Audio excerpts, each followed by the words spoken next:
So this is the seawall for Port Botany in Sydney. Kind of like the secondary harbour. Sydney Harbour is north of here, but this one is the kind of the shipping harbour, cargo harbour if you like. And clearly today the fishing harbour, because you could just about walk across, there's so many boats.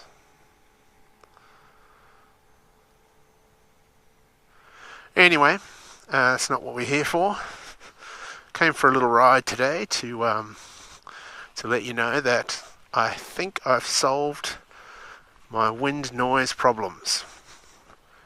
I was really annoyed.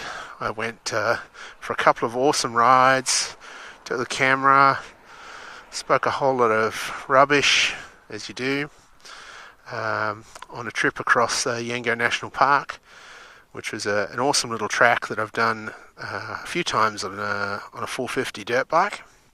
I thought, let's take the 1290 across there, it shouldn't be a problem. Had a fantastic time, got back home, pulled all the footage off the camera, only to discover I can't use any of the audio because it's all wind noise, which is so disappointing.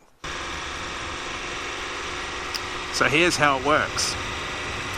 Basically, you find yourself some foam from either something that's some packing foam someone sent you, or I just cannibalized a little piece of foam out of the corner of one of those plastic suitcases that you put your camera gear inside of. I sacrificed a little cube from the corner of that I knew wouldn't be missed, cut a little hole in one side of it, and slipped it down over the Sony stereo microphone that I have.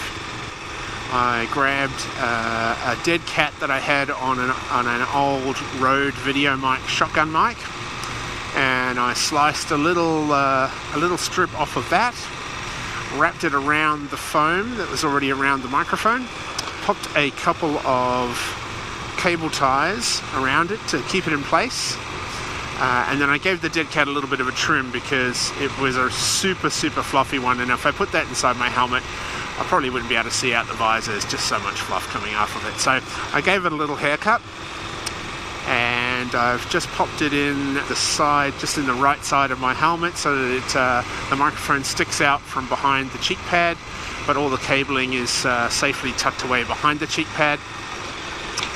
And yeah, did all that last night, and I couldn't wait to find out if it had actually worked. So I went for a bit of a ride, and I'll let you see how it went.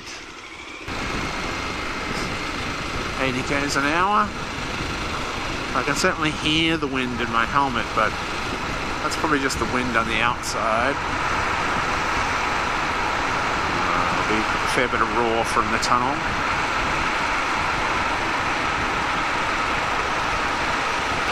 Kind of a cool sound inside this tunnel.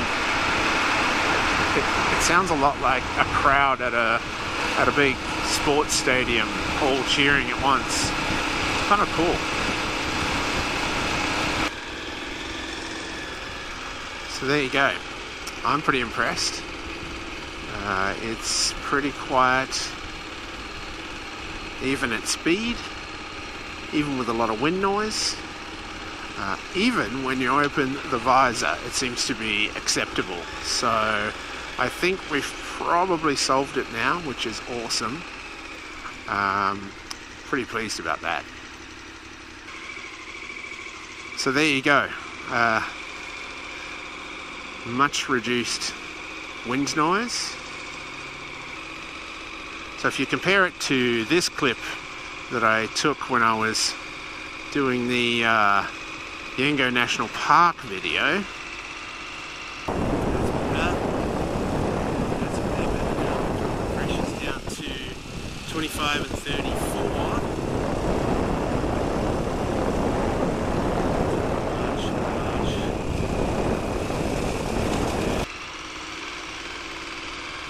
And you compare that to this clip that I shot last night. So previously, this audio with it this kind of breezy in the helmet would have been completely unusable.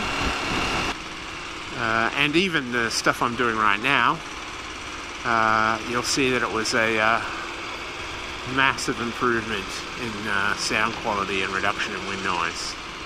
Absolutely massive.